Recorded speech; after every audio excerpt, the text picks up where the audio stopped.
warahmatullahi wabarakatuh. Alhamdulillahilladzi an'amana bi ni'matil imani wal islam wa nusalli wa nusallim ala khairil anam sayyidina Muhammadin wa ala alihi wa sahbihi ajma'in, amma ba'd. Segala puji bagi Allah yang telah memberi sebaik-baik nikmat berupa iman dan Islam. Salawat dan doa keselamatanku terlimpahkan selalu kepada Nabi Agung Muhammad sallallahu alaihi wasallam beserta keluarga dan para sahabat-sahabat Nabi semuanya. Teman-teman yang berbahagia, alhamdulillah pada subuh hari ini setelah kita melaksanakan ibadah salat subuh berjamaah di masjid kita masing-masing dengan harapan mudah-mudahan amaliyah ibadah subuh kita pada subuh hari ini diterima oleh Allah tabaraka wa taala. Pada subuh yang berbahagia ini Ana akan membacakan beberapa referensi Al-Quran, hadis-hadis Rasulullah SAW berkaitan dengan ikhlas dan niat. Beberapa referensi Al-Quran dan hadis ini akan Ana bacakan. Di antara surat-surat yang sering hadir di telinga kita dan menjadi dalil dalam pembahasan ikhlas dan niat, kita bisa buka di surah Hud ayat 15 dan 16, teman-teman bisa buka. Allah Subhanahu wa taala berfirman, A'udzubillahi minasyaitonir rajim. Man kana yuridul hayatad dunya wa zinataha nuwaffi ilaihim a'malahum fiha wa hum fiha la yubkhasun. Ulaika alladzina laysa lahum fil akhirati illa an-nar wa habita ma sana'u fiha wa batilun ma kanu ya'malun. Sadaqallahu adzim. Barang siapa menghendaki kehidupan dunia dan perhiasannya, pasti kami akan berikan balasan penuh atas pekerjaan mereka di dunia dengan sempurna, dan mereka di dunia tidak akan rugi.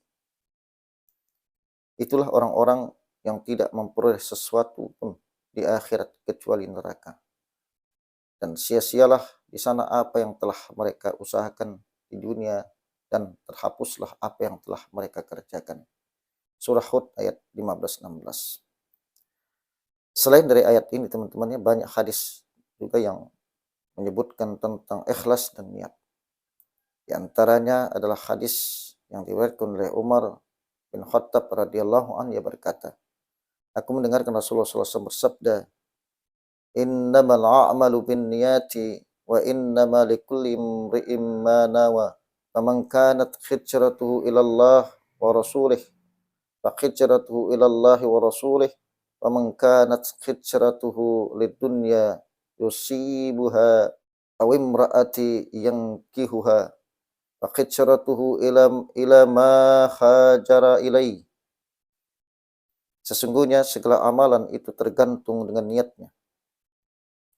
Dan bagi setiap orang akan mendapatkan sesuai apa yang telah diniatkannya.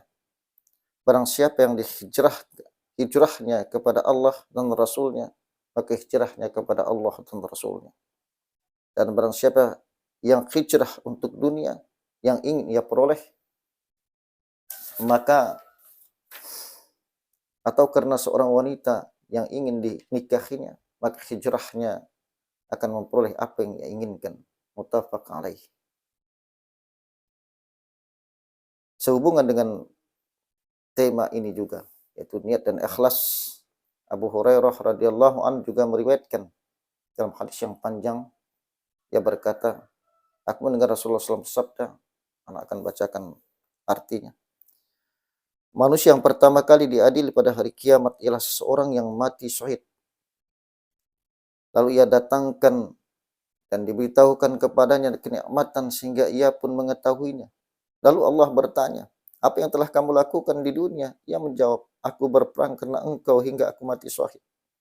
Allah berfirman, kamu berdusta, tapi kamu berperang agar disebut sebagai orang yang berani. Dan kamu telah disebut sebagai pemberani, maka diperintahkanlah agar ia diseret di atas wajahnya dan dilemparkan ke dalam neraka. Kemudian seorang yang mempelajari ilmu dan dan mengajarkannya, juga membaca Al-Quran, didatangkanlah ia, akan diberitahukan kepada kenikmatan sehingga ia mengetahuinya. Allah bertanya, apa yang telah kamu perbuat di dunia? Ia menjawab, aku telah mempelajari ilmu dan mengajarkannya, juga membaca Al-Quran karena engkau. Allah berfirman, kamu berdusta, tapi kamu mempelajari ilmu agar disebut sebagai alim, serta membaca Al-Quran agar disebut sebagai seorang qari, dan kamu telah disebut seperti itu, maka diperintahkanlah agar ia diseret di atas wajahnya dan dilemparkan ke dalam neraka. Kemudian seorang yang diluaskan rezekinya oleh Allah dan dia memberinya dari beragam jenis harta, lalu didatangkan dan diberitahukan kepadanya kenikmatan sehingga ia mengetahuinya. Allah bertanya, apa yang telah kamu perbuat dengannya di dunia? Ia menjawab, aku tidak meninggalkan satu jalan pun yang engkau senang jika di dalamnya diimpakkan harta, melainkan aku impakkan harta bendaku jalanmu. Allah berfirman, kamu berdusta, tapi kamu melakukan hal itu agar kamu disebut sebagai orang yang dermawan, dan kamu telah disebut seperti itu. Maka diperintahkanlah agar ia diseret di atas wajahnya dan dilemparkan ke dalam neraka. Hadis riwayat Muslim. Jadi teman-teman yang berbahagia, pokok bahasan kita pada subuh hari yang berbahagia itu yaitu niat dan ikhlas. Kalau kita berniat beramal hanya ingin dinilai orang, ingin dipandang orang dan lain sebagainya selain Allah, maka seluruhnya amal ibadah itu akan diterima oleh Allah Taala. Maka beramallah teman-teman yang berbahagia. Niatkan dalam hati kita ikhlas karena Allah Taala. Apapun yang kita berikan, sedekah, infak dan lain sebagainya, ikhlas karena Allah, bukan karena sesuatu, bukan karena ada orang lain, bukan karena kita ingin dinilai oleh orang lain, tapi kita beramal, beribadah karena Allah, niatkan karena Allah Taala semata. Jadi teman-teman, dari dalil-dalil di atas kita tahu bahwa niat merupakan pondasi amalan. Amalan manusia akan diterima atau ditolak sesuai dengan niat pelakunya. Jadi sesuai dengan niat pelakunya.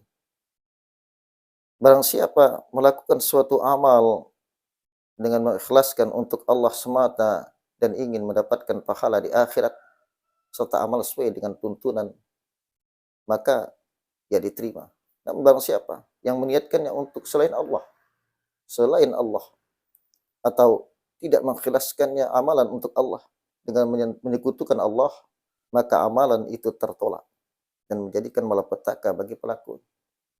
Jadi kita beramal, niatkan karena Allah Tabaraka wa Ta'ala, ikhlas karena Allah, bukan sesuatu. Kalau karena sesuatu, karena selain Allah Tabaraka wa Ta'ala, maka amalan itu akan menjadi malapetaka di akhirat kelak. Sebagai kesimpulan dari dalil atau referensi Al-Quran dan hadis yang telah Ana bacakan tadi di atas, maka kita dapat ambil beberapa poin penting dari penjelasan Ana tadi. Yang pertama, salah satu syarat beramal ya ikhlas. Itu salah satu syarat, yaitu hanya untuk Allah Tabaraka wa Ta'ala, tidak untuk yang lain. Yang kedua, pentingnya keikhlasan, karena amalan tanpa keikhlasan akan menjadi malapetaka bagi pelakunya. Jadi akan menjadi malapetaka bagi kita di akhirat kelak. Amalan kita akan menjadi malapetaka kalau tidak ikhlas atau tidak kita niatkan karena Allah Tabaraka wa Ta'ala. Yang ketiga, bagusnya suatu amalan tidak menjadi jaminan diterimanya amal itu. Yang keempat, wajibnya membenarkan niat. Membenarkan niat artinya betul-betul niatkan dalam setiap amalan dan bersungguh-sungguh melakukannya. Niatkan karena Allah Tabaraka wa Ta'ala.